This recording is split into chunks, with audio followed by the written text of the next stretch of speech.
तो स्वागत है। हम लोग आज करने वाले हैं 10th क्लास के ऑब्जेक्टिव बायोलॉजी का। ठीक है, तो पहला क्वेश्चन है आपका कि एक कोशिकीय शैवालों में जल का परिवहन होता है, किसके द्वारा है? जो एक कोशिकीय शैवालों में जल का परिवहन होता है, हम लोग जानते हैं कि जल का परिवहन जो होता है ना, वो किसके द्वारा? तो विसरण क्रिया द्वारा। ठीक है, एक कोशिकीय शैवालों में विसरण के द्वारा परिवहन की क्रिया होती है। परिवहन क्या है? तो एक स्थान से, ठीक है, एक स्थान से दूसरे स्थान क्या करना? ले जाना। ठीक है, जैसे जल का क्या करता है? स्थानांतरण करता है। पेड़ पौधा में जल क्या करता है? जड़ी से सोखता है और ऊपर फुतलुंगी पर तक पहुंचाता है, तो वो उसी को परिवहन कहते हैं। ठीक है, चलते हैं अगले नंबर क्वेश्चन पे। अगला नंबर क्वेश्चन है आपका, देखिए हम पीडीएफ जो करवा रहे हैं ना, आपका क्वेश्चन और आंसर के साथ है। देखिए, ठीक है, आपका राइट आंसर यहाँ पे क्या होगा? सी होगा। ठीक है, तो अगले क्वेश्चन पे चलते हैं। अगला क्वेश्चन है आपका, पानी एवं घुलित खनिज का पौधों में स्थानांतरण होता है। कह रहा कि पानी और पानी में घुलित खनिज लवण का पौधों में स्थानांतरण किसके द्वारा होता है? तो देखिए, पानी का जो स्थानांतरण होता है ना पेड़ पौधा में, वह जाइलम के द्वारा। ठीक है, आपका राइट आंसर ए का होगा। ठीक है, मतलब ए होगा। ठीक है, चलिए देखिए समझ लेंगे अब यहाँ पे कि यहाँ पे जो स्थानांतरण है वो क्या होता है। तो एक स्थान से, ठीक है, एक स्थान से दूसरे स्थान है ना जाना ही क्या कहलाता है? स्थानांतरण, यानी कि स्थान चेंज करने को क्रिया को ही स्थानांतरण कहते हैं। तो पेड़ पौधा में पानी है ना जड़ से सोख करके और ऊपर है ना शीर्ष तक जाता है, यानी बोले तो फुतलुंगी तक, तो उसी को बोलते हैं स्थान चेंज करना, नीचे से ऊपर तक गया। ठीक है, और यह क्रिया जाइलम के द्वारा। ठीक है, देखिए जल से जाइलम होता है, जल से जल। बोलेगा कि पेड़ पौधा में जल का परिवहन कौन करता है? तो बोलिएगा कि जल मतलब है ना जाइलम। ठीक है, जल का परिवहन कौन करता है? तो जल से जाइलम, जल से जल। तो आपका राइट आंसर ए होगा। देखिए हम लोग जो है ना इसमें 2025 के लिए, ठीक है, 2025 में जो एग्ज़ाम होने वाला है मैट्रिक का, उसका हम लोग तैयारी कर रहे हैं। ऑब्जेक्टिव का जो 50 नंबर का ऑब्जेक्टिव पूछा जाता है ना, उसके लिए हम लोग बेस्ट तैयारी कर रहे हैं, ताकि किसी भी क्वेश्चन है ना, कोई भी चैप्टर से अगर एक भी क्वेश्चन हम लोग का हो वो गलत ना हो। ठीक है, तो हम लोग को 50 में से 50 प्राप्त करना है 2025 के एग्ज़ाम में, जो 10th का एग्ज़ाम होने वाला है। तो आप भी 10th क्लास के विद्यार्थी हैं तो मेरे चैनल से जुड़ जाइए, और सारे सब्जेक्ट का चैप्टर वाइज ऑब्जेक्टिव करवाया जा रहा है, और यहाँ से आप सारे सब्जेक्ट को चैप्टर वाइज ऑब्जेक्टिव का लाभ उठा सकते हैं, और एग्ज़ाम में बैठिए तो 50 में से 50 आप आसानी से प्राप्त कर सकते हैं। ठीक है, इसमें कोई डाउट नहीं। चलते हैं अगले क्वेश्चन पे। अगला क्वेश्चन है, पौधों में खाद्य पदार्थों का स्थानांतरण किस रूप में होता है? देखिए पेड़ पौधा में खाद्य पदार्थ का स्थानांतरण होता है ना, वो किस रूप में होता है? तो वो सुक्रोज के रूप में होता है। आपका राइट आंसर यहाँ पे बी हो जाएगा। अगले क्वेश्चन पर चलते हैं। कह रहा है फ्लोएम में है ना, सॉरी फ्लोएम से, कह रहा फ्लोएम से खाद्य पदार्थों का परिवहन पौधों में किस दिशा में होता है? देखिए पेड़ पौधा में खाद्य पदार्थ का जो परिवहन होता है ना, वह दोनों तरफ होता है, ऊपर और नीचे, यानी बोले तो द्विदिशीय है ना। तो फ्लोएम क्या है? तो फ्लोएम एक ऊतक होता है जो पेड़ पौधा में खाना को ले जाता है एक जगह से दूसरी जगह। ठीक है, तो चलते हैं क्वेश्चन पे। फ्लोएम में खाद्य पदार्थों का परिवहन पौधों में किस दिशा में होता है? तो आपका राइट आंसर हो जाएगा ऊपर और नीचे दोनों तरफ। ठीक है ना, पेड़ पौधा में ऊपर की ओर भोजन जाता है और नीचे की ओर भी भोजन आता है। लेकिन जल पूछा जाएगा तो पौधा में जल किधर दिशा में जाता है, यानी कौन से दिशा में जाता है? तो जल है वो नीचे से सोख करके ऊपर की ओर जाता है, यानी केवल ऊपर की ओर जाता है। लेकिन फ्लोएम क्या करता है? भोजन को दोनों तरफ भी ले जाता है। ठीक है, राइट आंसर आपका सी हो जाएगा। अगले नंबर पर चलते हैं। कह रहा है जल तथा घुलनशील लवण का मूल रोम पत्तियों तक, है ना, आपका क्वेश्चन कह रहा कि जल तथा घुलनशील लवक का मूल रोम से पत्तियों तक पहुंचाने की क्रिया किस ऊतक द्वारा संपन्न होती है? बस पूछा जा रहा है कि जल को है ना, जल और जल में घुलित खनिज लवण को क्या करता है? मूल रोम है ना, वो पत्तियों तक पहुंचाने की क्रिया किस ऊतक के द्वारा होता है? तो हम पहले ही बता चुके हैं कि जाइलम है वो जल का परिवहन करता है, तो जल से जाइलम, जल से जल। आपका राइट आंसर यहाँ पे सी होगा। ठीक है, चलते हैं अगले क्वेश्चन पे। कह रहा रक्त इनमें किसकी उपस्थिति के कारण लाल होता है? तो हम लोग जानते हैं कि रक्त लाल काहे होता है? तो हीमोग्लोबिन के कारण। आपका राइट आंसर यहाँ पे बी हो जाएगा। चलते हैं अगले क्वेश्चन पे। कह रहा शुद्ध या अशुद्ध जनित रक्त को हृदय से शरीर के विभिन्न भागों में ले जाने का, है ना, ले जाने वाली वाहिनियाँ क्या कहलाती है? जो हृदय से शुद्ध रक्त को पूरे शरीर में फैलाता है ना, वो किसके द्वारा जाता है? तो देखिए हम लोग के शरीर में दो चीज़ होता है, एक होता है धमनी, एक होता है सीरा।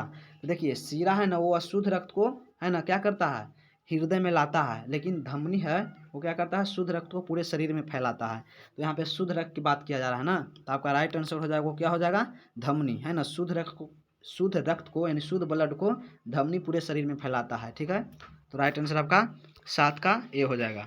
अगला क्वेश्चन है, हृदय के बेस्मों का शिथिलन कहलाता है। हृदय के बेस्मों का शिथिलन कहलाता है। तो हम लोग जानते हैं एक होता है हृदय में शिथिलन, एक होता है संकुचन। संकुचन मतलब सिकुड़ना, यहाँ पे शिथिलन है। तो शिथिलन मतलब होता है क्या, आपका होता है डायस्टोल। शिथिलन का दूसरा नाम डायस्टोल। ठीक है, याद रखिएगा, आपका बी हो जाएगा राइट आंसर। अगला क्वेश्चन देखते हैं, पादप में फ्लोएम संवाहक करता है। बताइएगा, पादप में फ्लोएम है ना वो संवाहक होता है। तो बताइएगा फ्लोएम है ना पेड़ पौधा में किसका ढोने का काम करता है। ठीक है, तो हम लोग जानते हैं कि पेड़ पौधा में जल को ढोता है जाइलम, लेकिन भोजन को ढोता है कौन, फ्लोएम। ठीक है, तो राइट आंसर आपका हो जाएगा यहाँ पे भोजन। ठीक है, पादप में फ्लोएम क्या करता है, भोजन को ढोने का काम करता है। अगला क्वेश्चन है कि वाष्पोत्सर्जन कैसी प्रक्रिया है। देखिए वाष्पोत्सर्जन है ना वो कैसी प्रक्रिया है, तो भौतिक है। देखिए भौतिक और रासायनिक दो होता है। भौतिक मतलब वैसा परिवर्तन जो पुनः उसी रूप में प्राप्त हो सके, लेकिन रासायनिक जो एक बार बदले तो दोबारा वो रूप में ना आए। तो वाष्पोत्सर्जन क्या है, भाप बन के उड़ेगा, लेकिन उसको फिर ठंडा कीजिए तो आपका फिर पानी प्राप्त हो जाएगा। तो ये वाष्पोत्सर्जन क्या है, तो भौतिक है। ठीक है, राइट आंसर बी। अगला क्वेश्चन है, कोशिका झिल्ली किस प्रकार की झिल्ली है। तो कोशिका झिल्ली है वो अर्धपारगम है ना, आधा जाने देता है आधा को रोकता है। अगला क्वेश्चन है आपका कि प्राकृतिक में ऑक्सीजन का संतुलन कैसे बनता है। देखिए प्रकृतिक में ऑक्सीजन का संतुलन प्रकाश संश्लेषण के द्वारा होता है। ठीक है, राइट आंसर आपका बी होगा। ये तो बहुत इजी क्वेश्चन है। अगला है, स्टोमाटा पौधे के किस अंग में होता है। सबको जानता है कि स्टोमाटा है वो पत्ती में पाया जाता है। ठीक है, चलिए आपका बी राइट आंसर। अगला क्वेश्चन है, पौधों में उत्सर्जी पदार्थ है। बताइए पौधों में उत्सर्जी पदार्थ कौन है। देखिए उत्सर्जी मतलब जो उससे बाहर निकलता है। तो आपके लिए होमवर्क है। ठीक है, बतलाइएगा कि उत्सर्जी पदार्थ इसमें से कौन होगा। ठीक है, अगला क्वेश्चन है आपका, कह रहा कि फ्लोएम ऊतकों द्वारा कार्बोहाइड्रेट का परिवहन होता है। बताइए फ्लोएम ऊतकों द्वारा कार्बोहाइड्रेट का परिवहन होता है। किस रूप में होता है, ग्लूकोज के रूप में, फ्रुक्टोज, लैक्टोज। चलिए इसका राइट आंसर होगा वो सुक्रोज के रूप में। पेड़ पौधा में भोजन जो है ना वो स्थानांतरण होता है, किस नाम से जाना जाता है, तो सुक्रोज के रूप में। अगर पूछा जाए यहाँ पे कि मानव में जो होता है कार्बोहाइड्रेट स्थानांतरण किस रूप में, तो ग्लूकोज के रूप में। लेकिन यहाँ पे पूछ रहा है फ्लोएम ऊतक यानी कि पेड़ पौधा में, तो सुक्रोज के रूप में। अगला क्वेश्चन है कि चालनी पट्टी कहाँ पाई जाती है। देखिए चालनी पट्टी है ना वो चालनी नलिका में पाई जाती है, लेकिन चालनी नलिका कहाँ पाई जाती है, तो फ्लोएम में। ठीक है, तो यहाँ पे पूछा जा रहा है कि चालनी पट्टी कहाँ पाई जाती है, तो आपका यहाँ पे चालनी नलिकाओं के बीच में। ठीक है, राइट आंसर आपका डी। अगले क्वेश्चन पर चलेंगे, कराउतक कोशिकाओं के बीच स्थित खाली स्थान सहित रक्त प्लाज्मा को लसिका कहते हैं। कह रहा कि उत्तक कोशिकाओं के बीच में कौन कौन से मिला हुआ होता है। ठीक है, देखिए बोला जा रहा है कि उत्तक कोशिका है ना उसके बीच में दो पदार्थ होता है, उसी को क्या कहते हैं, उसके मिश्रण को बोलते हैं हम लोग, क्या बोलते हैं उसके मिश्रण को, लसिका। तो लसिका में दो चीज़ होता है। ठीक है, एक प्लाज्मा होता है और एक WBC। तो प्लाज्मा तो यहाँ दिया हुआ है और एक क्या होगा यहाँ पे WBC। तो WBC आपका राइट आंसर होगा। ठीक है, तो ही बोल रहा है कि उत्तक कोशिका में है ना उसके बीच में क्या होता है, तो WBC और प्लाज्मा होता है, दोनों के मिश्रण को बोलते हैं लसिका। तो वही पूछ रहा था कि यहाँ पे प्लाज्मा में और क्या मिला हो रहता है, तो WBC। आपका राइट आंसर ये हो जाएगा। अगला क्वेश्चन है, चालनी नलिकाओं के जीव द्रव के बीच खाली स्थान के द्वारा संबंधित स्थापित होता है। मतलब यहाँ पर करा चालनी नलिकाओं के जीव द्रव के बीच डॉट के द्वारा संबंधित स्थापित होता है। देखिए डॉट मतलब यहाँ पे होगा आपका यहाँ पे छिद्र। ठीक है, आपका राइट आंसर यहाँ पे क्या होगा, छिद्र। ठीक है, कह रहा है अब पढ़िए कि चालनी नलिकाओं के बीच है ना, चालनी नलिकाओं के जीव द्रव के बीच छिद्र के द्वारा संबंध स्थापित होता है। राइट आंसर आपका यहाँ पे होगा सी। अगला क्वेश्चन कह रहा है कि पौधों में जल का लगातार अवशोषण डॉट पर निर्भर करता है। मतलब ये पौधों में जल लगातार अवशोषण सोखेगा है ना, तो वो किसके द्वारा पूरा होता है। तो देखिए एक तरफ से निकलेगा तो दूसरे तरफ से आएगा है ना, तो एक तरफ से सोख रहा है तो दूसरे तरफ क्या होना चाहिए, तो निकलना चाहिए। तो निकलने की क्रिया को वाष्पोत्सर्जन बोलते हैं। ठीक है, आपका राइट आंसर यहाँ पे क्या होगा, तो सी होगा है ना। पौधों में जल का लगातार अवशोषण वाष्पोत्सर्जन पर निर्भर करता है। राइट आंसर आपका सी। चलिए लास्ट क्वेश्चन है हम लोग का 20 नंबर। ठीक है, यहाँ पे बोला जा रहा है कि खाली स्थान है ना, खाली स्थान है यहाँ पे, और यहाँ पे भी खाली स्थान के फलस्वरूप सतत जल स्तंभ का निर्माण होता है।